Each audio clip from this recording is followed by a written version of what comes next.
సాయి సచ్చరిత 71వ వార్షికోత్సవాన్ని పురస్కరించుకొని దాదాపు ఒక 15 రోజులుగా ఇక్కడ సచ్చరిత పారాయణ చేయబడుతుంది.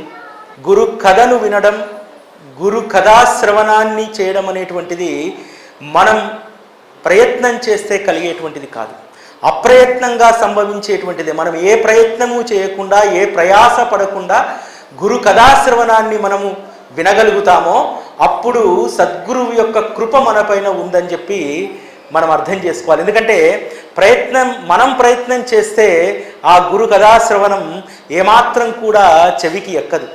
ఎప్పుడైతే అప్రయత్నంగా ఆ సద్గురువే మనకు బోధిస్తున్నాడు అనుకోండి. ఎందుకంటే సాయి సచ్చరిత మొత్తము కూడా శ్రీ అన్నాసాహెబ్ దబోల్కర్ హేమాడ్ పంత్ రాసినప్పటికీ కూడా సచ్చరిత మనం చదువుతుంటే సాక్షాత్తు శ్రీ సాయిబాబా మన ఎదుట కూర్చొని వారు మనకు బోధిస్తున్నటువంటి గొప్ప అనుభవం మనకు కలుగుతుంది. ఈరోజు ఇక్కడ నియమిత అధ్యాయాలైనటువంటి 39, 40, 41, 42 అధ్యాయాల్లో ఉన్నటువంటి విశేషాల గురించి మనం మాట్లాడుకుందాం. ఈ అధ్యాయాలన్నీ కూడా అద్భుతంగా ఉంటాయి, మనోరంజకంగా ఉంటాయి. 39వ అధ్యాయంలో హేమాడ్ పంత్ ఒక ప్రస్తావన చేస్తారు. సత్పురుషులు, మహాత్ములు వారి యొక్క కార్యాన్ని ముందుగానే రచించుకొని ఈ భూమిపైకి వస్తారు. వారు ఎప్పుడు ప్రకటితం కావాలి, ఎప్పుడు వారు అవతార సమాప్తిని గావించాలనేటువంటిది వారు నిర్ణయించుకొని వస్తారు. అంతేకాదు వారి యొక్క అవతార కార్యంలో అనుక్షణం జరిగేటువంటిది ప్రతిదీ కూడా మనకు లీలలా కనిపిస్తుంది. కానీ వారు ఆల్రెడీ ముందుగానే అన్నింటినీ నిర్ణయించుకొని వస్తారు. ఏ భక్తుల్ని ఉద్ధరించాలి, ఏ భక్తునికి శ్రేయస్సు కలిగించాలి, తమ యొక్క కర్తవ్యం ఏమిటి అనేటువంటిది సత్పురుషులు నిర్ణయించుకొని వస్తారనేటువంటి విషయాన్ని హేమాడ్ పంత్ రాస్తారు. అందుకు ఒక గొప్ప తార్కాణాన్ని హేమాడ్ పంత్ 39వ అధ్యాయంలో రాస్తారు. కాకపోతే మీరు అందరూ కూడా సంక్షిప్త సచ్చరిత చదివి ఉంటారు. సంక్షిప్త సచ్చరితలో ఈ ప్రస్తావనలు ఉండవు. మూల గ్రంథమైనటువంటి దాంట్లో మాత్రమే ఈ ప్రస్తావనలు ఉంటాయి. షిరిడిలో బాబా కొత్తగా వచ్చినటువంటి రోజుల్లో మీరందరూ గ్రామీణ ప్రాంతాల నుంచి వచ్చినటువంటి వాళ్ళైతే మీకు ఆ దృశ్యం చూసి ఉంటారు. ప్రతి ఊళ్ళో కూడా ఏంటంటే ఊరు మధ్యలోనో ఊరు చివరిలోనో ఒక చిన్న గోతి తీసి డంపింగ్ యార్డ్ కట్టుకుంటాం మనం, చెత్త దాంట్లో వేయడానికి. ఊరంతా చెత్త దాంట్లో వేస్తారు. షిరిడిలో కూడా అటువంటి ఒక చెత్త వేసేటువంటి ఒక గుంట ఉంటుంది. ప్రతిరోజు బాబా ఆ గుంట దగ్గరికి వెళ్ళి వారు యథేచ్ఛగా గుంట పైన పడుకునేటువంటి వారు. ఎంత దుర్గంధం ఉండేదంటే మలమూత్రాలు అన్నీ కూడా అక్కడే పోసేటువంటి వారు. అంత దుర్గంధభరితంగా ఆ గుంట ఉండేది. రోజు బాబా దానిపైన శయనిస్తున్నటువంటి దాన్ని చూసి షిరిడి వాసులు అక్కడ చెత్త వేయడం మానేస్తారు. దాని తర్వాత బాబా ఏం చేస్తారంటే రెహతాకు వెళ్ళి అందమైనటువంటి గులాబీ మొక్కలను కొనుక్కొచ్చి ఆ చెత్త ఎక్కడైతే ఆ ప్రదేశం ఉందో ఆ గొయ్యి పైన, ఆ గొయ్యి చుట్టుపక్కల కూడా అందమైనటువంటి గులాబీ తోటని పెంచుతారు. మీరందరూ కూడా షిరిడి వెళ్ళినప్పుడు లేకపోతే సచ్చరితలు మీరు చదువుకున్నటువంటి దాంట్లో ఏమంటుందంటే బాబా లెండీ తోటను పెంచారన్నారు. లెండీ తోటతో పాటు వారు అద్భుతమైనటువంటి గులాబీ తోటను ఆ చెత్త డంప్ చేసేటువంటి ఆ ఏరియాలో అద్భుతమైనటువంటి తోటను పెంచారు. ఎందుకు పెంచారు అది ఎవరికీ అర్థం కాలేదు. ఎందుకు బాబా ఆ గొయ్యిలో పడుకునేటువంటి వారు ఎందుకు బాబా దాన్ని చదును చేసి అక్కడ గులాబీ మొక్కల్ని పెంచారు? ఎందుకంటే ఈరోజు షిరిడీలో ఏ సమాధి మందిరం అయితే ఉందో, ఏ సమాధి మందిరంలో బాబా సమాధి గద్దె అయితే ఉందో అదే ఆ రోజు బాబా పడుకున్నటువంటి గొయ్యి. అంటే వారి యొక్క విశ్రాంతి ధామాన్ని వారు ముందుగానే నిర్ణయించుకున్నారు. అంటే సత్పురుషుల యొక్క చర్య ఎలా ఉంటుందో మనం అర్థం చేసుకోవచ్చు. ఈరోజు అద్భుతమైనటువంటి భవనం అక్కడ వెలిసింది. ప్రపంచంలో ఎవరికైనా సరే మనస్సుకు శాంతి కావాలన్నా సద్గురు అనేటువంటి నామం గుర్తుకు రాగానే మన యొక్క నడక, మన యొక్క ప్రయాణము ఆ సమాధి మందిరం వైపే వెళ్తుంది. అంత అద్భుతమైనటువంటి సమాధి మందిరం ఈరోజు మనకు ఆ గొయ్యి ఉన్నటువంటి ప్రదేశంలో కనిపిస్తుంది. అంటే సద్గురువు యొక్క చర్యలు ఎంత అద్భుతంగా ఉంటాయనడానికి ఇది ఒక నిదర్శనం. అంతేకాదు ఈ సమాధి మందిర నిర్మాణానికి సంబంధించి బాబా గొప్ప స్వప్న దర్శనాన్ని ఇచ్చి, అది ఆ స్వప్న దర్శనంలో కూడా ఎంత అద్భుతమైనటువంటి లీల ఉంటుందంటే దీక్షిత్వాడాలో శ్రీమాన్ బాపు సాహెబ్ బూటి, శ్యామ ఇద్దరు పడుకొని ఉంటారు. ఇద్దరికి ఒకే రోజు ఒకేసారి బాబా స్వప్న దర్శనం ఇచ్చి, ఇక్కడ నువ్వు ఒక వాడాను కట్టు, వాడా కడితే అక్కడ అందరం మనం ఉందాము అని అంటారు. సరే, శ్రీమాన్ బూటి ధనవంతుడు, కోటీశ్వరుడు, మరి శ్యామనేమో ఒక సాధారణమైనటువంటి బ్రాహ్మణుడు, బడిపంతులు. మరి శ్యామ ఎలా కలుగుతారు? శ్యామ పక్కన మించి లేచి ఎక్కిళ్ళు పెట్టి ఏడుస్తాడు. పక్కన ఉన్నటువంటి బూటి అడుగుతాడు, ఏమైంది మాధవరావు, ఎందుకు మీరు ఆ విధంగా రోధిస్తున్నారంటే, నేను అల్పుణ్ణి, శక్తిహీనుణ్ణి, అటువంటి నాకు బాబా వాడా కట్టమన్నాడు. ఇక్కడ నా ఇల్లే సరిగ్గా లేవు, ఇంటికి తలుపులు కూడా లేవు సరిగ్గా, నేనెలా వాడను కడతాను అని చెప్పి ఏడుస్తూ ఉంటాడు. అప్పుడు శ్రీమాన్ బూటి అంటాడు, మాధవరావు, ఇదే స్వప్నాన్ని నాకు ఈరోజు తెల్లవారుజామున నాకు బాబా అనుగ్రహించారు. నన్ను కూడా ఇక్కడ ఒక వాడా కట్టమన్నారు. సరే, బాబా వద్దకే వెళ్ళి మనం ఈ విషయాన్ని తేల్చుకుందామని చెప్పి ఇద్దరూ కలిసి బాబా దగ్గరికి వెళ్తారు. వెళ్ళి బాబాని శ్యామ అడుగుతాడు. శ్యామకు గొప్ప సన్నిహితమైనటువంటి స్నేహబంధం బాబాతో ఉంటుంది. బాబా, మీరు మమ్మల్ని ప్రశాంతంగా రాత్రిపూట కూడా పడుకోనివ్వరా? ఎట్లాగూ ఉదయము సాయంత్రము ప్రతిరోజు మీ నీళ్ళల్లోనే తనమునుకలై ఉంటాం కదా, రాత్రిపూట కొద్దిసేపు విశ్రమిద్దామంటే లేనిపోనివన్నీ కూడా మాలో ఆశలు చెలరేగుతారు, మాకు అవసరమైనటువంటి కర్తవ్య బోధ చేస్తారు అని అంటే బాబా అంటారు, నేను ప్రమాణం చేసి చెప్తున్నాను, నేను ఎవరిని నేను ఏమీ కోరను, కానీ మీకు కలిగినటువంటి అనుభవం ఏమిటి అని అంటారు. ఇక్కడ వాడా కట్టమని నన్ను అన్నారు, కానీ నాకు ఆ సామర్థ్యం లేదు అనంటే, బూటీ ఉన్నాడు కదా, బూటీ కడతాడు, బాధ్యత నువ్వు నిర్వర్తించు అని చెప్తారు. వెంటనే బూటీ ప్లాన్ తీసుకొని వస్తారు. వచ్చి బాబాకు చూపెట్టగానే బాబా ఆ ప్లాన్కి అనుమతిస్తారు. ఎందుకని బూటీకి శ్యామకు ఒకేసారి స్వప్నాన్ని బాబా ఇచ్చారు. ఎందుకు ఇచ్చారంటే, బూటీ నాగ్పూర్కు చెందినటువంటి శ్రీమంతుడు కాబట్టి డబ్బు పెట్టగలుగుతాడు, కానీ భవనాన్ని పర్యవేక్షించలేడు బూటీ. మరి ఆ భవనాన్ని ఎవరు పర్యవేక్షించాలి? అక్కడ లోకల్గా ఉన్నటువంటి శ్యామ. ఇప్పుడు మనము ఏదైనా సరే తెలియనటువంటి కాలనీకి పోయి అక్కడ మనం ఇల్లు కట్టుకుంటుంటే మనం ఎవరి సహాయాన్ని అడుగుతాం? అక్కడ ఉన్నటువంటి స్థానికుల సహాయాన్ని అడుగుతాం కదా. అదేవిధంగా బూటీకి ఆ భవనాన్ని నిర్మించమని చెప్పి ఆ భవనాన్ని పర్యవేక్షించేటువంటి బాధ్యత శ్యామకు అప్పచెప్తారు. అంటే సత్పురుషులు ఏదైనా కార్యాన్ని తలపెడితే ఎంత సమర్థవంతంగా దాన్ని నడిపిస్తారనడానికి ఇది ఒక నిదర్శనం. మన జీవితాల్లో కూడా మనం ఏదైనా సంకల్పం చేస్తే, మనకు ఏదైనా ఆయన ఇవ్వదలుచుకుంటే పక్కా ప్రణాళికతోటే ఆయన అనుగ్రహం ఉంటుందనేటువంటి విషయాన్ని మనం తెలుసుకోవాలి. బాబా ఆ సమాధి మందిర నిర్మాణం జరిగేటప్పుడు, ఆ బూటీవాడ నిర్మాణం జరిగేటప్పుడు రోజు కూడా లెండికి వెళ్తూ వస్తూ దాన్ని పర్యవేక్షించేటువంటి వారు. ఇక్కడ కిటికీ పెట్టండి, ఇక్కడ గ్యాలరీ కట్టండి, ఇగో తూర్పు వైపు వెలుతురు వచ్చేలాగా చూడండి అని చెప్పి వారికి సలహాలు ఇస్తుండేటువంటి వారు. ఒకరోజు బూటీకి ఒక సంకల్పం కలుగుతుంది. సరే, ఇంత పెద్ద వాడా కడుతున్నాను కదా, వాడా మధ్యలో ఒక గర్భాలయం కడితే ఎలా ఉంటుంది అనేటువంటి ఆలోచన వస్తుంది. రాగానే శ్యామకు చెప్తారు. శ్యామ అంటారు, మనం ఏదైనా సరే బాబా ఆజ్ఞ లేకుండా, వారి అనుమతి లేకుండా మనం చెయ్యం కదా, బాబా ఆజ్ఞ అనుమతిని మనం తీసుకుందామని చెప్పి బాబా ఆ రోజు వ్యాహానికి వెళ్ళి వస్తుండగా శ్యామ ఆ ప్రస్తావన చేస్తారు. బాబా, బూటీకో సంకల్పం ఉంది, మధ్యలో ఒక భూగృహాన్ని నిర్మించి అందులో గర్భాలయాన్ని నిర్మించాలనుకుంటున్నాడు, అక్కడ సుందరమైనటువంటి వేణుమాధవుని శ్రీకృష్ణ పరమాత్మను అక్కడ స్థాపన చేయాలనుకుంటున్నాడు అని చెప్తారు. అయితే దాందేముంది, అలానే కానివు మధ్యలో ఉన్నటువంటి 2 హాళ్లకు మధ్యలో ఉన్నటువంటి ఆ గోడ పరగొడితే సరిపోతుంది కదా, మరి దానికి ఆలోచించాల్సినటువంటి అవసరం ఏముంది అని చెప్పి బాబా అంటాడు. శ్యామ అంటాడు, స్వతహాగా బ్రాహ్మణుడు కదా, బాబా మరి ముహూర్తం చూడమంటావా అంటాడు. బాబా అంటాడు, ముహూర్తం ఎందుకు శ్యామ, ఇదే సరైనటువంటి సమయము, కానీ కొబ్బరికాయ తీసి తెప్పించు, నువ్వు కొట్టు అంటాడు.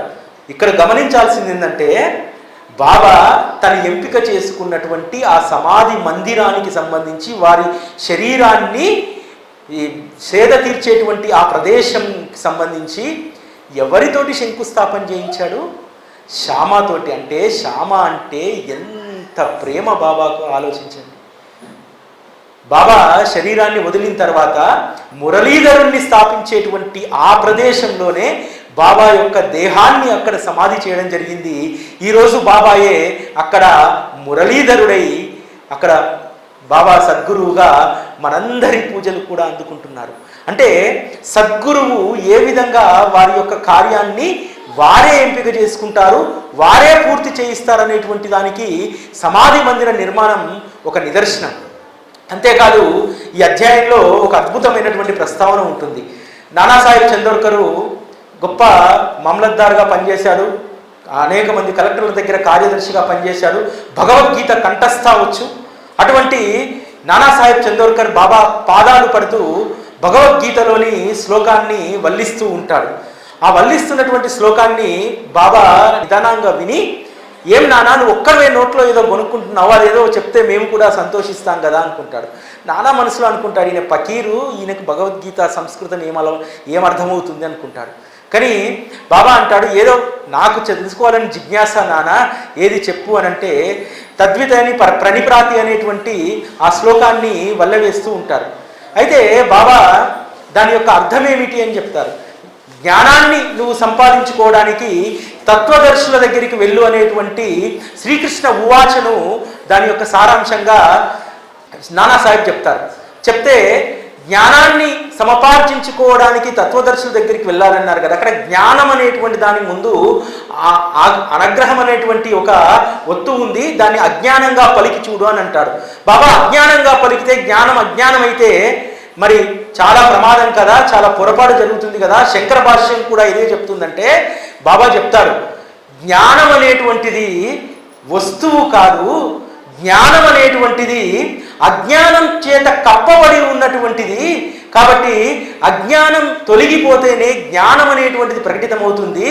అదేవిధంగా జ్ఞానం ఒకరు ఉపదేశించేటువంటిది కాదు, అజ్ఞానాన్ని తొలగిస్తే తత్వదర్శులు అజ్ఞానాన్ని తొలగిస్తే వికసించేటువంటిది జ్ఞానము. కాబట్టి జ్ఞానం అనేటువంటి దానికి ఒక రూపము కానీ లేకపోతే అది ప్రత్యేకంగా ఒకరు అనుగ్రహిస్తే ఒకరు బోధిస్తే వచ్చేటువంటిది కాదు అనేటువంటి విషయాన్ని బాబా చెప్తాడు. ఎందుకంటే సచ్చరితలో హేమాడ్ పంత్ ఒక మాట రాస్తారు, జ్ఞానులు ఓడిపోతారేమో కానీ భక్తులు ఓడిపోరు. ఎందుకంటే జ్ఞానులు ఏం చేస్తారంటే జ్ఞానంతో వాదనలు దిగుతారు, ఆ వాదనలో అలసిపోతారు, ఓడిపోతారు. కానీ భక్తులకు ఆ శ్రమ లేదు. భక్తుల యొక్క మనస్సు ఎప్పుడూ కూడా భగవంతుని వైపే ఉంటుంది. కాబట్టి ఆ భక్తుడే అసలైనటువంటి పరమాత్మను చూడగలుగుతారు. జ్ఞానులు ఎప్పుడూ కూడా జ్ఞాన అహంకారంతో విర్రవీగుతుంటారు. భక్తుడు మాత్రమే పరమాత్మ పట్ల ప్రేమపూర్వకమైనటువంటి భక్తిని కలిగి ఉంటారనేటువంటి విషయాన్ని బాబా ఈ కథలో నానాసాహెబ్ చందోర్కర్ను ఒక సాధనంగా చేసుకొని మనందరికీ కూడా తెలియజేస్తారు. అదేవిధంగా 40వ అధ్యాయంలో అద్భుతమైనటువంటి కథ ఉంటుంది. ఇది మనందరి జీవితాలకు సంబంధించినటువంటిది. 40వ అధ్యాయంలో బీవీ దేవ్ సంబంధించినటువంటి ప్రస్తావన ఉంటుంది. బీవీ దేవ్ తల్లి దాదాపు 25-30 నోములు నోస్తుంది. నోచిన తర్వాత దానికి ఉద్యాపన చేయాలని అనుకుంటుంది. ఉద్యాపనకు కనీసం ఒక 200 మంది బ్రాహ్మణులను పిలిచి భోజనం పెట్టాలి. అయితే ఉద్యాపన ముహూర్తం ఖరారవుతుంది. అన్నీ అయిన తర్వాత దేవుకు మనసులో ఒక ఆలోచన కలుగుతుంది, నేను చేయక నా ఇంట్లో ఇంత గొప్ప వ్రతాన్ని మా తల్లి చేసింది, నేను ఉద్యాపన చేయిస్తున్నాను, దీనికి బాబా రాకుంటే ఎలా అని చెప్పి షిరిడీకి లేఖ రాస్తారు. అయ్యా, నేను ప్రభుత్వ ఉద్యోగిని, సెలవు దొరకదు, వచ్చి స్వయంగా మిమ్మల్ని పిలవాలనుకున్నాను, కానీ ఈ లౌకికపరమైనటువంటి మాయ, ఈ లౌకికపరమైనటువంటి బంధాల వల్ల నేను రాలేకపోతున్నాను. ఈ ఉత్తరాన్నే నేను ప్రత్యక్షంగా వచ్చినట్టు భావించి మీరు తప్పక ఉద్యాపనోములకు రావాలి అని చెప్పి లేఖ రాస్తారు. ఆ లేఖను పట్టుకుని జోగు వెళ్ళి బాబాకు చదివి వినిపిస్తాడు. అప్పుడు బాబా అంటాడు, నువ్వు జాబు రాయి, నీవు నేను మరొకరం ముగ్గురము కలిసి ఉద్యాపనకు మనం వెళ్ళబోతున్నాము, మనం ముగ్గురం వస్తామని చెప్పి రాయంటారు, రాస్తారు. ఆ జాబు చదివిన తర్వాత బీవీ దేవుకు ఆనందం కలుగుతుంది. అరే రే బాబా వస్తాడని చెప్పి వెంటనే సంశయం, అరే బాబా ఎప్పుడు షిరిడి వదిలి ఒక రెహతానీంగావు తప్ప ఎక్కడికి వెళ్ళలేదే, అటువంటి ఆయన ఎలా వస్తాడు ఇక్కడికి అని అంటే దాని కింద మళ్ళీ ఒక మాట రాయిస్తాడు, మేము రావడానికి రైలు బండి కానీ టాంగా కానీ విమానం కానీ ఇతరత్ర ఏమీ అవసరం లేదు, దాని గురించి చింత పెట్టుకోవద్దని చెప్పు, మేము తప్పకుండా వస్తాము అని చెప్పి రాస్తాం. సరే చూద్దాం బాబా ఎలా వస్తారేమో అని చెప్పి ఉద్యాపన ఏర్పాట్లన్నీ జరుగుతూ ఉంటాయి. జరుగుతుండగా ఉద్యాపన రోజు ఒక టాంగాలో ఒక గోరక్షక్ సాధువు అతని శిష్యులు ఇద్దరు దిగుతారు. వాళ్ళు దిగగానే బీవీ దేవ్ మనసులో పాత ఆలోచనలు స్ఫురణకు వస్తాయి. అంతకు నెల రోజుల ముందే ఆ గోరక్షక్ సాధువు దహను రైల్వే స్టేషన్లో బీవీ దేవ్ కలుస్తాడు. కలిసి తను గోరక్షకు సంబంధించి చందాల కోసం వచ్చానంటాడు. అప్పుడు దేవుడు చెప్తాడు, ఆల్రెడీ ఇక్కడ చందాల పట్టి నడుస్తుంది, ఇప్పుడే ఊర్లో అడిగితే ఎవరు ఇయ్యరు, ఒక 3 నెలల తర్వాత రా అని అంటారు. అది గుర్తుకొచ్చి నేను 3 నెలల తర్వాత రమ్మంటే మళ్ళీ ఇప్పుడే చందాల కోసం ఈ సాధువు వచ్చాడే అని చెప్పి మొహం అంతా చిట్లించుకొని పెడతాడు. ఆ సాధువు దగ్గరికి వెళ్ళి, అయ్యా మేము చందాల కోసం రాలేదు, వేరే ఊరికి వెళ్తూ ఈ దారిలో ఇక్కడ ఉద్యాపన జరుగుతుందని చెప్పి అన్నాం, మేము సాధువులం కదా, ఇక్కడ భోజనం చేస్తే మంచిదని చెప్పి ఇక్కడ ఆగాము అని అంటారు. సరే సరే భోజన ఏర్పాట్లు కాగానే నేను కబురు పెడతాను, చాలా సంతోషం మీరు రావడం అని చెప్పి బీవీ దేవ్ వారిని ఒక విశ్రాంతి ప్రదేశానికి పంపిస్తారు. తర్వాత భోజనాలు సిద్ధం కాగానే వాళ్ళు వస్తే వారికి కొసరి వడ్డించి భోజనం పెట్టి పంపిస్తారు. అన్నీ అయిపోతాయి. సాయంత్రము పడుకునేటప్పుడు ఆలోచన వస్తుంది, అరే బాబా వస్తానన్నాడు రాలేదు, బాబా ఆడిన మాట తప్పడే అని చెప్పి వెంటనే షిర్డీకి లేఖ రాస్తాడు. జోబ్ చదువు వినిపిస్తారు బాబాకు. జోబ్, నేను గోరక్షక్ సాధువు రూపంలో నేను నాతో పాటు మరొక ఇద్దరు వెళ్ళలేదా? నేను వెళ్ళగానే వారు నేను డబ్బు కోసం వచ్చానని చెప్పి నన్ను సంశయించలేదా? నన్ను కేవలం ఇదే రూపంలో నేను వస్తానని అనుకుంటే వారు నా సహచర్యంలో ఏమి తెలుసుకున్నట్టు అని చెప్పి చెప్తారు. అదే విషయాన్ని జోబ్ రాసి ఆ లేఖను అందుకున్నటువంటి బీవీ దేవ్ సిగ్గుపడతాడు. అరే రే, పరమాత్మ ఎప్పుడూ ఒకే రూపాన్ని దాల్చి ఉంటాడని, ఒకే రూపంలో వస్తాడని చెప్పి భావించడం అనేటువంటిది నా బుద్ధి తెలివి తక్కువతనము. కాబట్టి బాబా తన ఇంటికి ఉద్యాపనకు వచ్చి సాధువు రూపంలో తిని వెళ్ళాలనేటువంటి సంతోషాన్ని, జీవితాంతము కూడా తృప్తిని అనుభవిస్తూ ఉంటారు. ఇది చాలామంది జీవితాల్లో జరుగుతుంది. చాలామంది ఏం చేస్తారంటే, కూతురు పెళ్లి కుదరగానో కొడుకు పెళ్లి కుదరగానో ఈ మందిరానికో షిరిడీకో ఇంకెక్కడికో వెళ్ళి ఓ పత్రిక ఇచ్చొస్తారు బాబాకు. బాబా నీ దయ వల్ల నా కూతురు పెళ్లి కుదిరింది, నువ్వు తప్పకుండా రావాలని చెప్పి పిలిచి వస్తారు. పిలిచి వచ్చిన తర్వాత పెళ్లి హడావిడిలో బంధువులు, కొత్త బంధువులు, వియ్యంకుల వాళ్ళు వాళ్ళ వీళ్ళ మోజులో పడిపోయి అసలు బాబా వచ్చాడా లేడా అనేటువంటి విషయాన్ని కూడా మనం మర్చిపోతాం. ఖచ్చితంగా వస్తాడు ఆయన పిలిస్తే, కానీ మనం గుర్తించాం. నేను చాలా సందర్భాల్లో ఒక లీల చెప్పాను. ఒక ఆవిడ ఇక్కడికి వచ్చి కాటిచ్చిపోయింది, అన్నా ఎట్లయినా సరే బాబా ఖచ్చితంగా నా కూతురు పెళ్ళికి రావాలన్నా అని. తప్పకుండా వస్తాడమ్మా, నువ్వు ప్రేమతో ఎదురు చూస్తే ఎందుకు రాడు అని అన్నా. పెళ్ళి జరుగుతుంది, అన్నీ హడావుడిలో ఉన్నారు, తను ఎదురు చూస్తుంది బాబా ఏ రూపంలో వస్తాడా అని చెప్పి. తన ఫ్రెండ్ ఒక ఆవిడ అంతకు ముందు రోజు షిరిడీకి వెళ్ళి ఈ పెళ్ళికి వెళ్ళడానికి షిరిడీలో 2 అద్భుతమైనటువంటి గులాబీ మాలలు కొని సమాధి పైన పెట్టి ఆ గులాబీ మాలలు తీసుకొచ్చి సరిగ్గా పెళ్లి కొడుకు పెళ్లి కూతురు దండలు మార్చుకునేటువంటి సమయానికి ఆ దండలు తీసుకొచ్చి ఆవిడకి ఇచ్చి, నేను ఈ షిరిడీ నుంచి తెచ్చానంటే వెంటనే వాళ్ళు 1000 రూపాయలు పెట్టుకున్నటువంటి ఆ దండలను పక్కన పడేసి ఆమె వరుడికి వధువుకు ఇద్దరికీ కూడా షిరిడీ నుంచి వచ్చినటువంటి దండలనిచ్చి ఆ దండలను మార్పు చేయిస్తుంది. ఎందుకని? ఏం భావించింది ఆవిడ? బాబా ఆ దండల రూపంలో నా బిడ్డ పెళ్ళికి వచ్చాడు అంటే ఒక స్థిరమైనటువంటి భక్తిని బాబా తన భక్తులకు ఎట్లా ఏర్పాటు చేస్తారనడానికి ఇదొక నిదర్శనం. చాలామంది మనం మర్చిపోతాం, బాబాని పిలుస్తాం, ఎట్లా వచ్చాడు ఏం చేశాడు పాపం ఆయన వస్తాడు తన పని తాను చేసుకొని పోతారు. ఎందుకంటే 9వ అధ్యాయంలో అందరూ చదివి ఉంటారు కదా, 8వ అధ్యాయం 9వ అధ్యాయంలో సీతాదేవి తర్కడి తను ప్రతిరోజు నివేదన చేస్తుంది. తను షిరిడీకి వచ్చినప్పుడు తన భర్తను కూడా నివేదన చెయ్యి, లేకపోతే నేను షిరిడీకిలో ప్రశాంతంగా ఉండలేను అని చెప్పి భర్తకు నివేదన చేసేటువంటి బాధ్యత అప్పయిపోతుంది. ఒక్కరోజు మర్చిపోతాడు ఆత్మారాం తర్కడు. మర్చిపోతే షిరిడీలో బాబా వెళ్ళి తన దగ్గరకు వచ్చినప్పుడు సీతాదేవి తర్కడితో అంటాడు, అమ్మా రోజు రాగానే ఈరోజు కూడా బాంద్రాకు వెళ్ళాను, కానీ ఇంట్లో యజమాని లేదు, తలుపులు మూసి ఉన్నాయి, ఏ రుణానుబంధమో తెలియదమ్మా, నాకు నీ తలుపులు తాళాలు అడ్డు రాలేదు, ఎట్లా పట్లా చేసి ఇంటి లోపలికి దూరానమ్మా, తినడానికి ఏమీ లేదమ్మా, మధ్యాహ్నం పూట కడుపు నగనగలాడుతుంటే మళ్ళీ ఖాళీ కడుపుతో ఇక్కడికి వచ్చానమ్మా అని చెప్తాను. సీతాదేవి తక్కడ కళ్ళల్లో కన్నీటి ధార వర్షిస్తుంది. అంటే ఏ అనుభవం ఇవ్వడానికి ఆయన చెప్పాడు? ఆమె తన షిరిడీలో ఉంది, బాబాకు రోజు నివేదన చేస్తుంది, కానీ బాంద్రాలో కూడా తన ఇంట్లో నివేదన జరగాలని చెప్పి భర్తకు షరతు పెట్టొచ్చింది. ఎందుకోసం వచ్చింది? బాబా ఖచ్చితంగా తన నివేదనను స్వీకరిస్తారనేటువంటి విషయం ఆమెకు తెలుసు. దాన్ని స్థిరపరచడానికి నువ్వు ఏ భావంతో అయితే ఉన్నావో, ఏ విశ్వాసంతో అయితే ఉన్నావో, నేను ప్రతిరోజు వచ్చి నీ ఇంట్లో నువ్వు పెట్టేటువంటి ఆ నైవేద్యాన్ని స్వీకరిస్తాననేటువంటి దాన్ని మరింత బలపరచడానికి బాబా అన్నటువంటి మాటలు. అమ్మా, రోజులాగానే బాంద్రాకు వెళ్ళాను, ఏ రుణానుబంధమో తెలియదు, తలుపులు తాళాలు అడ్డైనా సరే ఇంట్లోకి వెళ్ళాను, తెలిసి చూస్తే తినడానికి ఏమీ లేదమ్మా అంటే, రోజు నువ్వు పెట్టేటువంటి దాన్ని నేను కడుపు నిండా తింటున్నాను, ఈరోజు వెళ్ళానమ్మా నీ భర్త మరిచాడు నివేదన చేయడం అనేటువంటి దాన్ని ఎంత అద్భుతంగా బాబా చెప్తారు. కాబట్టి బాబా ఎప్పుడు మనతోటే ఉంటారనేటువంటి భావనలో మనం ఉంటే తప్పకుండా బాబా మనతోటే ఉంటారు. తర్వాత ఇదే అధ్యాయంలో ఒక అపురూపమైనటువంటి కథ ఉంటుంది. ఈ సచ్చరితను రాసినటువంటి హేమాడ్ పంత్కు బాబా హోలీ ముందు రోజు స్వప్న దర్శనం ఇస్తారు. ఇచ్చి, నేను బాబా ఇవ్వలేదు, మళ్ళీ ఇక్కడ మనం పాయింట్ గుర్తుపెట్టుకోవాలి. స్వప్నంలో ఒక యువ సాధువు వచ్చి, నేను ఈరోజు మీ ఇంటికి భోజనానికి వస్తున్నానంటాడు. వెంటనే మెలకువ వచ్చి తెల్లవారుజామున నుంచి ఆలోచిస్తూ ఉంటాడు.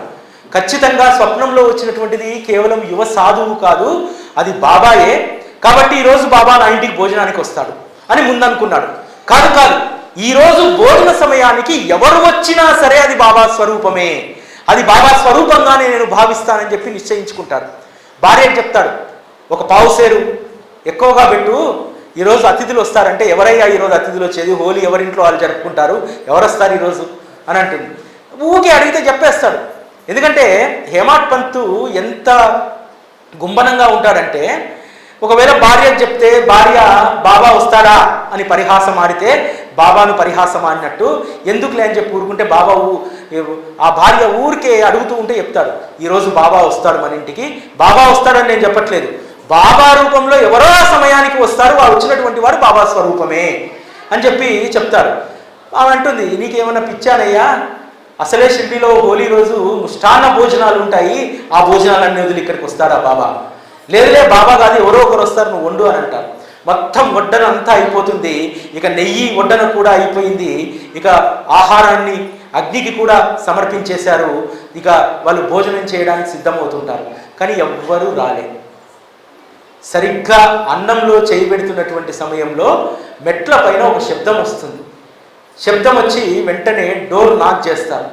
ఇద్దరు యువకులు ఒక పార్సల్ని పట్టుకొని వస్తారు. ఇది అలీ మహమ్మద్ మీకు ఇవ్వమన్నారు, ఇది మీ దగ్గర భద్రంగా పెట్టండి, దీని విషయం మీకు తర్వాత మేము చెప్తాము, మీరు భోజనానికి కూర్చున్నట్టున్నారు, మా వల్ల మీకు ఇబ్బంది జరిగింది అని చెప్పి యువకులు వెంటనే పరిగెత్తుకుంటూ వెళ్ళిపోతారు. మళ్ళీ దాన్ని టేబుల్ పైన పెట్టి ఓపెన్ చేస్తే బాబా యొక్క చిత్రపటం. హేమాడ్ పంత్ మనస్సు ఉప్పొంగిపోతుంది. ఎవరో వస్తారనుకున్నారు భోజనం సమయానికి, బాబా నువ్వే వచ్చావా భోజనం సమయానికి అని చెప్పి అతిథి కోసం ఏర్పాటు చేసినటువంటి ఆ పీట పైన హేమాడ్ పంత్ ఆ బాబా చిత్రపటాన్ని పెట్టి ఏవైతే వంటకాలు చేశారో ఆ వంటకాలన్నీ కూడా బాబాకు నివేదన చేస్తాడు. అంటే అనేక సందర్భాల్లో సచ్చరితలో రాస్తారు హేమాడ్ పంత్, అది రుజువు చేయాలి కదా బాబా, ఊరికే మనం అనుకుంటే కాదు కదా. బాబా యొక్క గొప్పతనం ఏంటంటే మనం ఏదనుకుంటే దాన్ని రుజువు చేస్తాడు ఆయన. హేమాడ్ పంత్ ఏమని రాసుకున్నాడు సచ్చరితలో, ఏమని మొదటి అధ్యాయం నుంచి చివరి అధ్యాయం దాకా ఏం రాశారు? బాబాకు బాబా యొక్క ప్రతిరూపమైనటువంటి చిత్రపటానికి వారి ప్రతిబింబానికి ఏమాత్రం కూడా తేడా లేదు, బాబా చిత్రపటం కూడా వారి సజీవమైనటువంటి దృశ్యమే అనేటువంటి విషయాన్ని రాశారు కదా. ఒట్టిగా రాస్తే కాదు కదా, దాని అనుభవాన్ని ఇవ్వాలి కదా. ఆ అనుభవాన్ని ఇవ్వడానికే బాబా చిత్రపట రూపంలో హేమాడ్ పంత్ ఇంటికి రావడం జరిగింది హోలీ రోజు భోజనానికి. అయితే మరి హేమాడ్ పంత్ ఇంటికి ఆ ఫోటో ఎలా వచ్చింది, అసలు ఎందుకు ఆ ఫోటో అక్కడికి వచ్చింది, దానికి అదేంటి? అలీ మహమ్మద్ అంటే ఆయనే ముంబైలో ఉండేటువంటి వారు. ఒకరోజు తను మార్కెట్లో తిరుగుతుండగా ఒక ఫోటో షాప్లోకి వెళ్తాడు. వెళ్ళినప్పుడు అక్కడ అనేక మంది యోగుల, మహాత్ముల, దేవీ దేవతల ఫోటోలు ఉంటాయి. వారందరి ఫోటోల మధ్యలో శ్రీ సాయిబాబా ఫోటో ఉంటుంది. వారందరికంటే కూడా ఆ ఫోటో ఆకర్షణీయంగా అతని దృష్టిని ఆకర్షిస్తుంది. నిజంగా ఎవరు ఒప్పుకున్నా ఒప్పుకోకపోయినా, మన ఇంట్లో అన్ని దేవతా పటాలు ఉన్నా సరే, మన మనసుకు నచ్చినటువంటి దైవం ఎవరైనా ఉంటే ఆయన మీదకే దృష్టి పోతుంది. నిజంగా సాయిబాబా ఏమైనా అందగాడా? ఆ రోజు ఇప్పట్లాగా ఆ సింహాసనం పైన లేకపోతే ఆ కిరీటాలు పెట్టుకొని ఆ నగలు ధరించి ఆ మాలలు వేసుకున్నటువంటి చిత్రపటాల ఒక సాధారణమైనటువంటి పకీరు చిరిగినటువంటి కఫ్నీతోటి దిగినటువంటి ఫోటోలే ఆ రోజు సర్క్యులేట్ అయ్యాయి కదా. ఎట్లా ఆకర్షణీయంగా అది కనిపించింది అలీ మహమ్మద్కు? ఇప్పటికీ కూడా మనకు బాబా సింహాసనం పైన కూర్చొని షిరిడీలో ఉన్నటువంటి ఆ సమాధి మందిరం చిత్రపటం కంటే కూడా మన ఇంట్లో ఉండేటువంటి ఒక ఎర్రటి కఫ్నీ వేసుకొని ఆ కఫ్నీకి చిరుగు ఉన్నటువంటి ఆ ఫోటోను చూస్తేనే మనకు ఆనందంగా ఉంటుంది. ఎందుకంటే వారి యొక్క నిజ స్వరూపం, వారి యొక్క సస్వరూపం అనేటువంటిది అలానే మనకు పరిచయం కాబట్టి ఆ సస్వరూపాన్ని చూస్తేనే మనకు ఆనందం కలుగుతుంది. అట్లా అలీ మహమ్మద్ ఒక ఫోటోని తీసుకొని ఇంటికి వెళ్తాడు. ఇంటికి వెళ్ళినటువంటి అలీ మహమ్మద్ తర్వాత అనారోగ్యానికి గురై కాలు ఫ్రాక్చర్ అయ్యి తన బావమర్ది ఇంటికి వెళ్తారు, నూర్ మహమ్మద్ అనేటువంటి వాళ్ళ ఇంటికి. ఆ నూర్ మహమ్మద్కు ఇతను అలీ ఏం చేస్తాడంటే, ముంబైలో ఒక మహాత్ముడు ఉంటాడు, అతని పేరు అబ్దుల్ రెహమాన్. అబ్దుల్ రెహమాన్ యొక్క చిన్న చిత్రపటాన్ని తన బావమర్దికి ఇస్తాడు. ఎందుకు ఇస్తాడంటే అతను అబ్దుల్ రెహమాన్ యొక్క పరమ భక్తుడు. ఇతను ఏం చేస్తాడు, నూర్ మహమ్మద్ అబ్దుల్ రెహమాన్ యొక్క పెద్ద పెద్ద చిత్రపటాలు కట్టించేసి అందరి భక్తులకు పంచుతాడు. ఒకరోజు గురువు యొక్క మన్ననను పొందుదామని చెప్పి ఒక చిత్రపటాన్ని పట్టుకొని అబ్దుల్ రెహమాన్ దర్బార్కి వెళ్తాడు. వెళ్ళినప్పుడు అబ్దుల్ రెహమాన్ ఆ చిత్రపటాన్ని చూసి ఒక్కసారిగా లేచి రాయి తీసుకొని కొట్టబోతాడు ఇతన్ని నూర్ మహమ్మద్. తనకు అర్థం కాదు. తర్వాత బయటకు వచ్చిన తర్వాత కొంతమంది చెప్తారు, మహాత్ములకు సత్పురుషులకు వారి చిత్రపటాలు ఆ విధంగా ప్రదర్శించడము, వాటిని పంచిపెట్టడము వారికి ససేమిరా ఇష్టం ఉండదు, అందుకనే వారు నీ పైన ఆగ్రహం వ్యక్తం చేశారని చెప్తారు. వెంటనే తను ఎవరెవరి ఇళ్ళకైతే ఆ పటాలు పంపారో వాళ్ళ ఇళ్ళ నుంచి పటాలు సేకరించి, అదేవిధంగా ఈ అలీ మహమ్మద్ ఏమో ఇప్పుడు ఇతని వద్ద ఉన్నాడు, అతని ఇంటికి తాళం ఉంటే తాళం తీసుకొని వెళ్ళి అతని ఇంట్లో ఉన్నటువంటి చిత్రపటాలన్నీ కూడా తీసుకొచ్చి ఒకరోజు నావ బుక్ చేసుకొని ముంబైలో ఉన్నటువంటి నడి సముద్రానికి వెళ్ళి అన్ని చిత్రపటాలను జల సమాధి చేస్తాడు. ఆశ్చర్యం ఏమిటంటే ఈ అలీ మహమ్మద్ ఆరోగ్యం బాగైన తర్వాత మళ్ళీ ఇంటికి వస్తే అన్ని చిత్రపటాలు జల సమాధి అయ్యాయి, కానీ బాబా చిత్రపటం అలానే ఉండిపోయింది. ఆశ్చర్యం వేస్తుంది. అమ్మో, మళ్ళీ నా బావమరిది మూర్ఖుడు వచ్చాడంటే దీన్ని కూడా తీసుకెళ్ళిపోతాడు, కాబట్టి బాబా చిత్రపటం ఎక్కడైతే భద్రంగా ఉంటుందో అక్కడికి పంపాలనగానే నాకు మీరు మదిలో గుర్తుకొచ్చారు, అందుకని నా గుమస్తాలను ఇచ్చి మీ ఇంటికి ఆ చిత్రపటాన్ని పంపానని చెప్పి హేమాడ్ పంత్కి చెప్తారు. ఎప్పుడు చెప్తారు ఈ విషయము? 1917 మార్చి 8వ తేదీ రోజు హోలీ పౌర్ణమి తరువాత 9 సంవత్సరాలకు కలిసిన తర్వాత ఈ విషయాన్ని అలీ మహమ్మద్ చెప్తారు.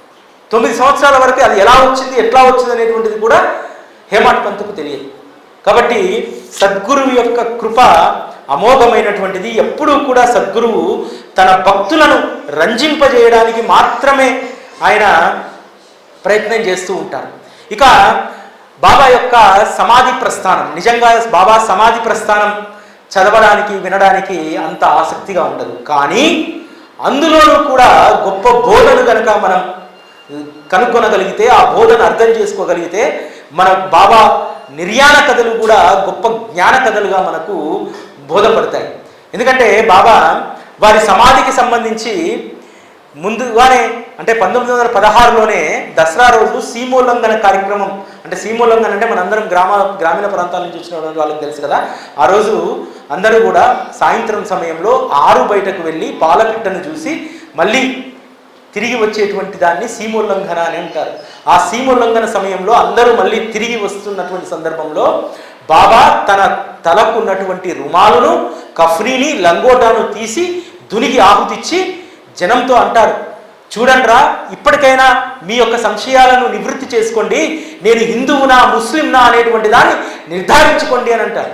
బాబా ఆ దునిలో వస్త్రాలను వేయడంతో, కఫ్నీని రుమాలను వేయడంతో దుని ప్రజ్వలించి అది పైకి మంట లేస్తూ ఉంటుంది.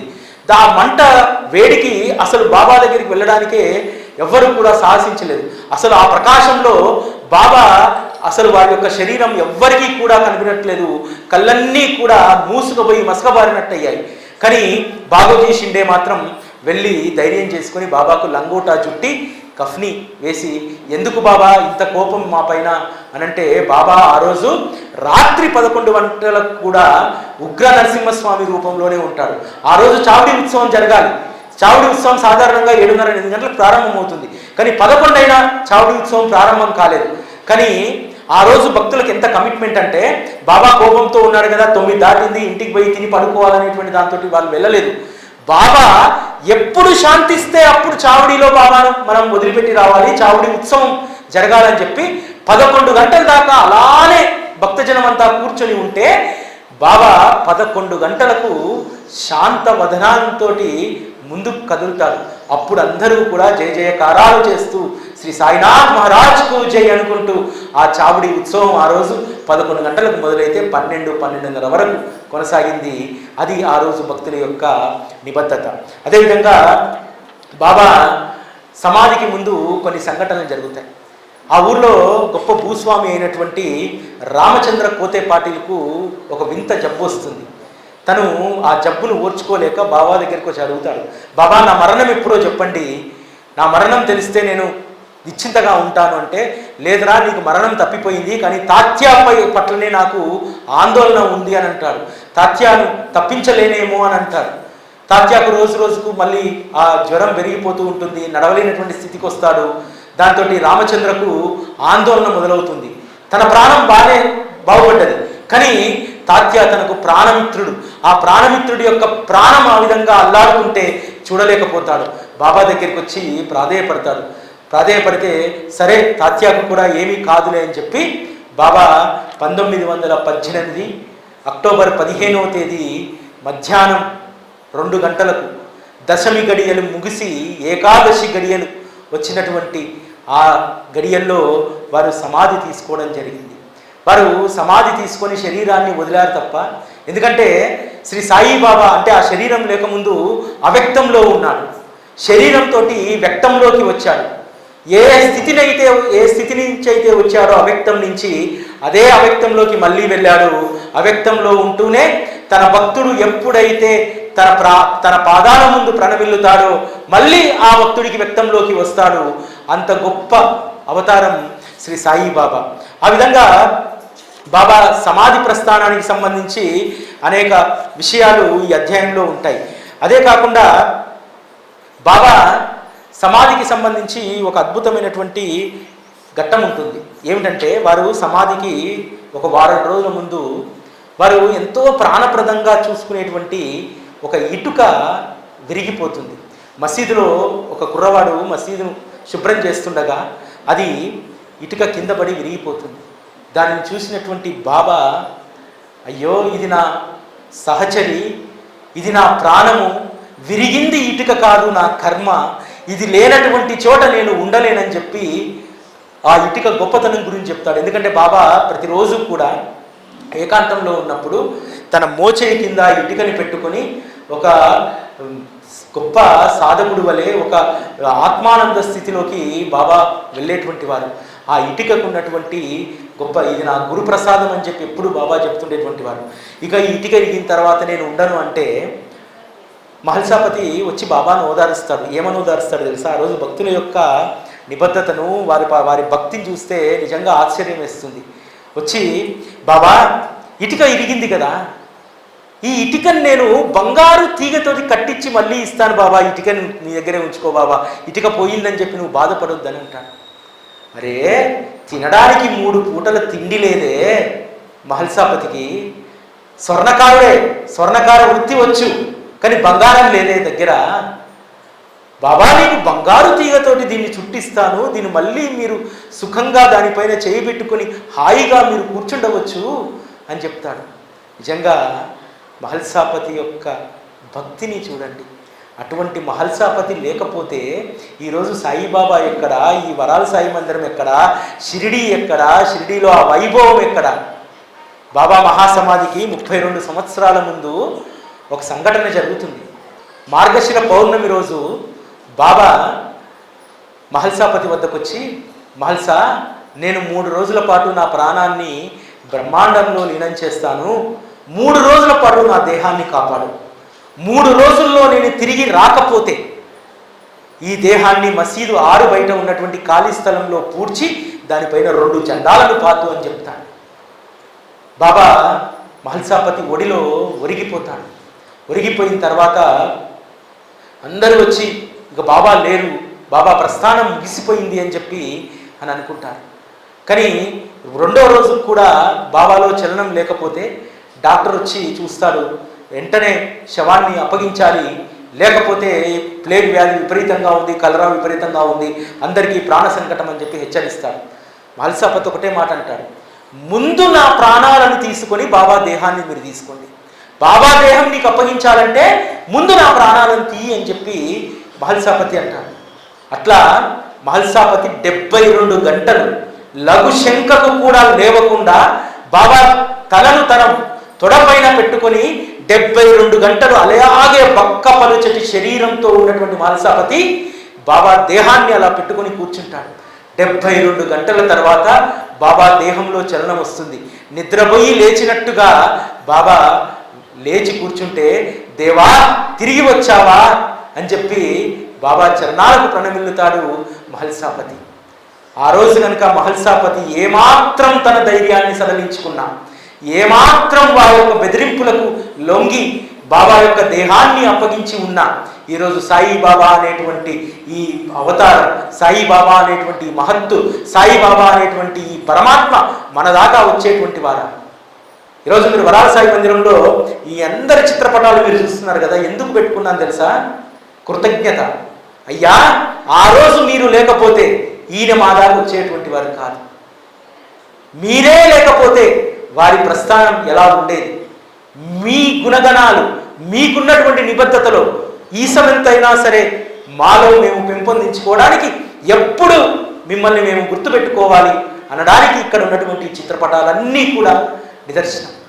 బాబా మహాసమాధి చెందిన తర్వాత తన భక్తుల పట్ల ఎంత ప్రేమ అంటే, మహాసమాధి చెందడానికి ముందు మధ్యాహ్న హారతి అయిపోతుంది.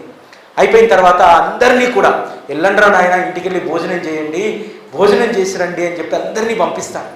పంపించిన తర్వాత కొంతమంది అక్కడే ఉంటే కూడా వారిని కూడా వెళ్ళమని చెప్తాడు. ఎందుకని?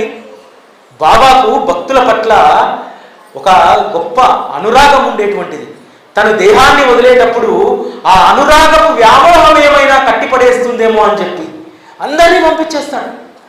ఎందుకంటే తను ఎటువంటి వ్యామోహాలు లేకుండా, ఎటువంటి అనుబంధాలు అనేటువంటి చిక్కులు లేకుండా వెళ్ళిపోవాలనుకున్నారు. అంతేకాదు వారి మహాసమాధికి ముందు వజే అనేటువంటి భక్తుడి చేత రామ విజయాన్ని పారాయణ చేయించారు. ఎందుకు? అది మనకు శాస్త్ర ప్రమాణంగా చెప్పబడేటువంటిది ఏమిటంటే, అంత్యగడియల్లో మనం చేసేటువంటి పారాయణ, మనం చేసేటువంటి సద్గంధ పారాయణ మనకు పరమార్థాన్ని చేకూరుస్తుంది అనేటువంటి చెప్తుంది. బాబా ఒక సాధారణమైనటువంటి మానవుని వలె ఆ సద్గ్రంథాన్ని పారాయణ చేయించుకున్నాడు. అట్లా బాబా మహాసమాధి ప్రస్థానం సాగుతుంది. అక్కడ అందరూ కూడా బాబాను ఎక్కడ పెట్టాలి, బూటీవాడలో పెట్టాలా లేక మరొక చోట వారి శరీరాన్ని పెట్టాలా అనేటువంటి దాని విషయంలో తర్జన భర్జన జరిగిన తర్వాత 36 గంటలకు బాబా గారి సమాధి కార్యక్రమం జరుగుతుంది.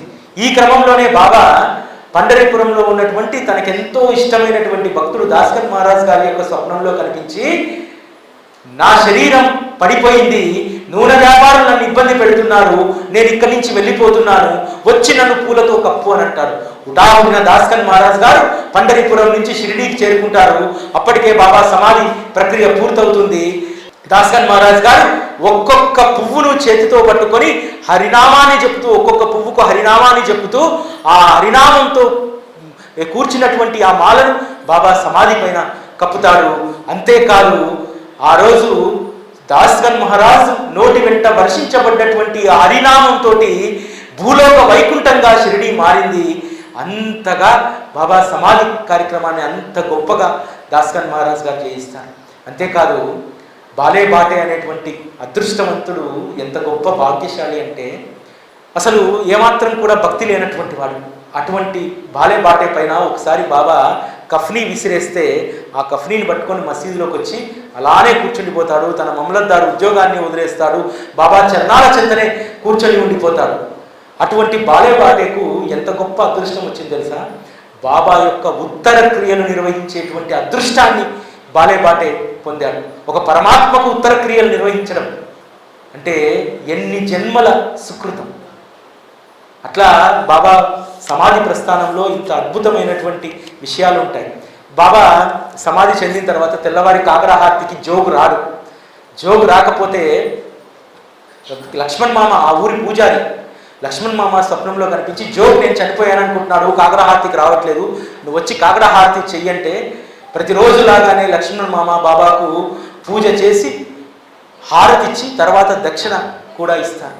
ఆ విధంగా బాబా తన శరీరానికి మాత్రమే పరిమితం కాదనేటువంటి విషయాలను అనేక సందర్భాల్లో బాబా తెలియజేయడం జరిగింది.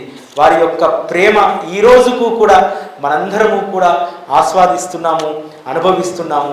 బాబా సమాధి అయిన తర్వాత కూడా, బాబా శరీరం వదిలినా సరే, ఇప్పటికీ కూడా వారు అవ్యక్తంలో ఉన్నా సరే, మనం ఎప్పుడు మనస్ఫూర్తిగా వారిని తలిస్తే వారు వ్యక్తంలోకి వస్తారు, అనేక అనుభవాలను మనకిస్తారు. ఇటువంటి గొప్ప పరమాత్మ సద్గురువు మనకు తోడైనందుకు, మన జీవితాల్లో తోడై నిలిచినందుకు, ఒక వ్యక్తిపైనో ఒక భగవంతునిపైనో ప్రేమ కలగడం అంత ఈజీ కాదు, అంత ఈజీ కాదు. ఈరోజు ఉన్నటువంటి ఈ టెక్నాలజీ యుగంలో ₹1 ఎక్కడన్నా పెడుతున్నామంటే ఆ ₹1 పెట్టడానికి 100 సార్లు ఆలోచిస్తాం. అదే బాబా పేరు మీద ఏదైనా సేవ అంటే సర్వస్వాన్ని ఇవ్వడానికి వచ్చేటువంటి భక్తులు ఈరోజు కొన్ని వందల మంది ఉన్నారు. సర్వస్వాన్ని ఇవ్వకపోయినా ఆయన పట్ల ప్రేమతోటి ఈరోజు అన్న సంతర్పణ కార్యక్రమం ప్రతి మందిరంలో జరుగుతుంది, ఈ మందిరంలో కూడా జరుగుతుంది. ఎంత ప్రేమ ఉంటే బాబా కోసం ఆ డబ్బు వెచ్చిస్తారు చెప్పండి. ఎంత ప్రేమ ఉండాలి మనకు. పక్కన వారికి ₹10 ఇస్తే 10 సార్లు మనం చెప్పుకుంటాం పక్కవాడికి నేను ₹10 ఇచ్చానని. కానీ అదే ప్రేమతో బాబాకి ఇచ్చినటువంటి దాన్ని, అందులో నాది ఏమీ లేదు, మొత్తం ఆయన ఇచ్చింది ఆయనకి ఇచ్చాననేటువంటి ఆ బుద్ధి మనకు కలిగించారు చూడండి, అది చాలు మన జీవితాలను తరింపజేసుకోవడానికి. కాబట్టి బాబా మార్గంలో ఆయనను ప్రసన్నం చేసుకోవడానికి ఆయనకు పూజ అవసరం లేదు, ఏది అవసరం లేదు. ఆయన చెప్పినటువంటి మార్గంలో సేవలు చేస్తే చాలు. అందులో ఉత్తమమైనటువంటి సచ్చరిత చెప్పినటువంటిది, అన్ని దానాల్లో కల్లా ఉత్తమమైనటువంటిది, అన్ని సేవల్లో కల్లా ఉత్తమమైనటువంటిది అన్నదానం మాత్రమే. అది మాత్రమే శ్రేష్టం. నువ్వెన్ని దానాలు చేసినా అన్న సంతర్పణ లేనటువంటి పుణ్యకార్యం అది సమాప్తి కాదు అనేటువంటి విషయాన్ని బాబా చెప్తారు. అందుకనే తన భక్తులకు ప్రేమను పంచి ఆ ప్రేమ ద్వారా ఆయన సేవను ఆయన చేయించుకుంటారు. ఇది బాబా దగ్గర ఉన్నటువంటి గొప్ప ప్రేమ. శ్రీ సచ్చిదానంద సద్గురు సాయినాథ్ మహారాజ్ కీ జై. మహల్సాకు తాత్యాకు ముందుగా ప్రసాదమిచ్చి అందరికీ తానే అవుతూ వడ్డించేవారు సాయి. అప్పుడు తిన్న భక్తులది ఎంత పుణ్యఫలమో, ఇప్పుడు విన్న మన జన్మ మరి మరి ధన్యమాయే. ఓ సద్గురు సాయి నా సర్వము నీవేలే. ఓ సద్గురు సాయి నా సర్వము నీవేలే.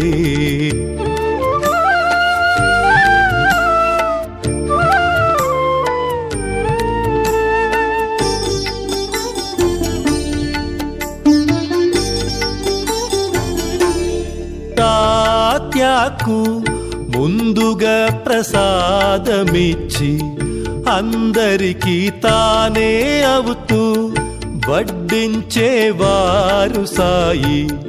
అప్పుడు తిన్న భక్తులది ఎంత పుణ్యఫలమో, ఇప్పుడు విన్న మన జన్మ మరి మరి ధన్యమాయే. ఓ సద్గురు సాయి నా సర్వము నీవేలే. ఓ సద్గురు సాయి నా సర్వము నీవేలే.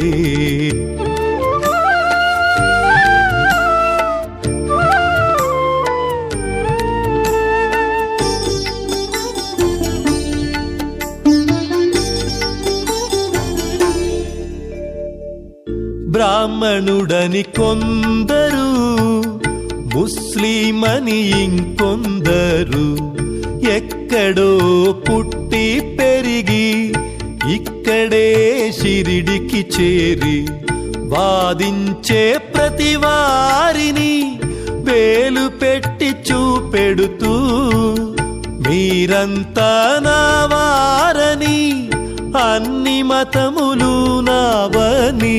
ఓ సద్గురు సాయి